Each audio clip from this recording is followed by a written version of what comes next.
Hello everyone, welcome back. Today let's talk about board textures. What does this mean? Board texture usually means the way the 5 community cards that open up, or maybe the 3 community cards that open up on the flop, how they interact with your hand or the hand ranges of your opponent or yourself. Basically, it's a starting point of a post-flop strategy because of course the cards have opened up, and now it is further subdivided into a wet board and a dry board. First, let's talk about a dry board. What is a dry board? A dry board is that board in which the cards are laid out in such a manner that they are not connected. They do not help for a flush draw or a straight. Example, a king 9-2 with no flush draws. Or a queen 7-2, a rainbow board with no flush draws, no straight possibilities. In such cases, what happens is the person who has a strong hand or is a pre-flop aggressor, when they make a c-bet, usually it goes through because other people also don't have any other connectivity, and hence it's a very simple play. Let's talk about wet boards now. A wet board is that board that makes a lot of connectivity for both made hands and for draws.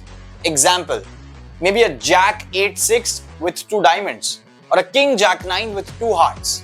Are you seeing what's happening in this board? What happens is there is a possibility of a straight, a king jack 9 hand you can make with 10 queen. There's a possibility of a straight. There's a possibility of a flush. If you have 2 hearts as well and you get 1 more heart, you're hitting your flush. So these are those boards which have a very high connectivity for all of the players involved, and that's why it makes post-flop play very strategic and also very difficult.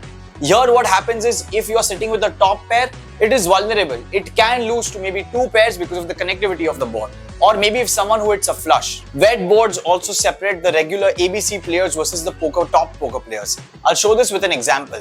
Imagine on a flop you decide to just call your opponent's bet, and you do the same thing on the turn as well. But now on the river, a card opens up which maybe completes a flush draw.